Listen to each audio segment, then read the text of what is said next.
Hi everyone, welcome back to the channel. Today we're going to talk about episode 2 of Arcane. Some mysteries are better left unsolved.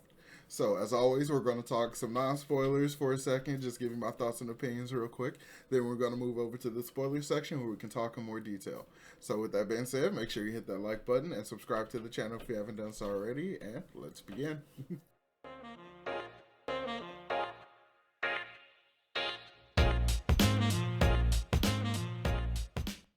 So, episode 2. Okay, the show's starting to really get going. I really like this. There was some instances of amazing animation. Like the beginning of the episode. It has a cold open of sorts. Pretty much every episode has a cold open. But this one was really interesting. We got to see some stuff prior that we didn't get to see from another perspective. So I thought that was really nice.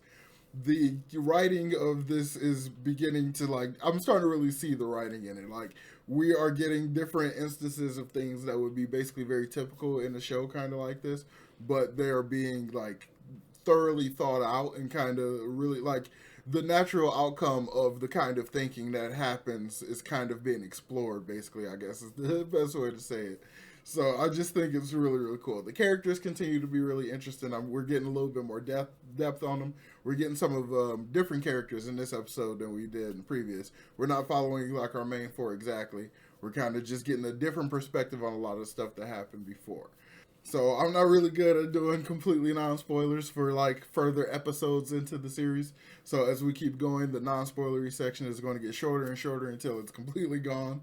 So we're going to basically just now jump over to spoilers because it's a lot easier to talk about what actually happened in the episode with spoilers. But in general, I just want to say this episode, it proves that the show continues to be good. I like it. I like the first episode, and I think I like this one better because it introduced some new concepts and new ideas that I didn't know I had no idea we were going in that direction. So it was a big surprise and it was a lot of fun. So I really like it a lot and definitely recommend it. So let's go into spoilers. So spoilers for episode 2 of Arcane. So I realized that the show is called Arcane, but it didn't really process in my head that it was like arcane, arcane magic, like it didn't really, I don't know why, it just didn't really process in my head. So in that cold open, when Jason remembers after he gets blasted back because they were in the room. Let me just start off by saying I really like the fact that we got to see the robbery from the other perspective, from the people who were trying to get back into the room as they were trying to clear it out. And then, of course, we know what happens with the little blue stone. It explodes. So he gets blasted back and it sends him into, he goes unconscious and he remembers his past. So as a child, him and his mother was trudging through some kind of snowy wilderness and freezing to death. And it looked like she had two fingers that were frostbitten. They were like black. And then just out of nowhere, some guy just shows up and like starts doing magic and stuff. I was like, what?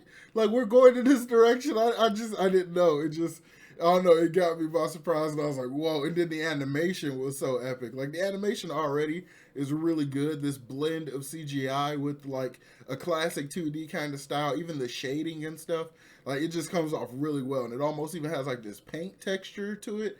Like it's unlike anything I've ever seen. And it's really, really cool and I really like it. So when they started with this extra stuff with the magic and everything, him spinning the sticker out and stuff, I'm like, what?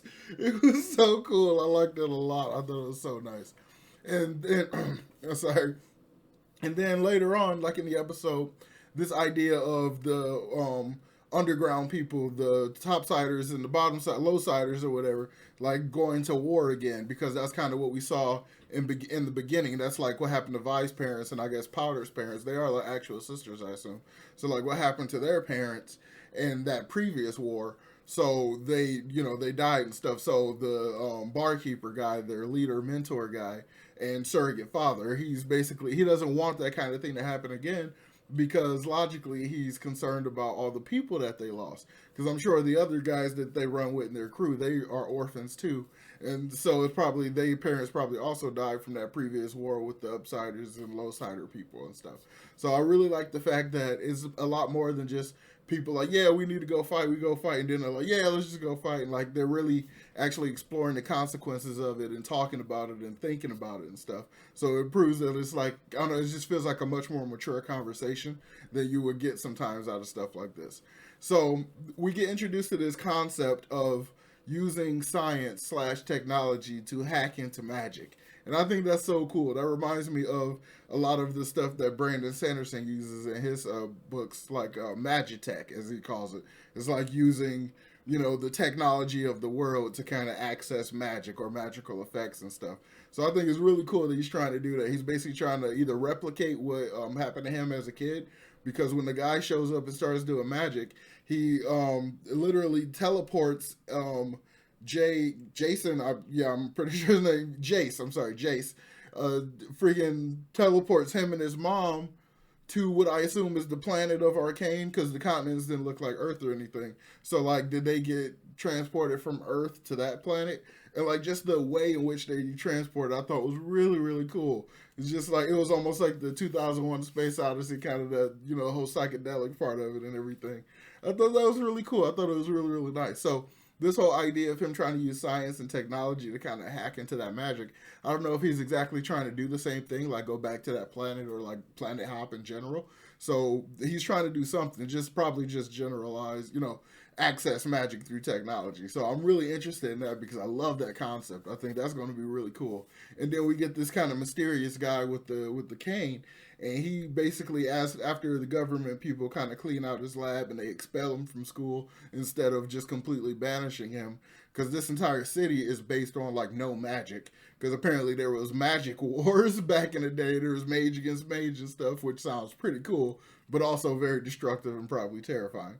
So, so magic is basically a big no-no. So when they find out that's what he was doing, they basically expel him from school instead of banishing him. They basically expel him from school and say, "Go home to your mom," and like send him to his mom and stuff. And he is so depressed by this, he almost jumps out of the blown out building where his lab was. He almost kills himself.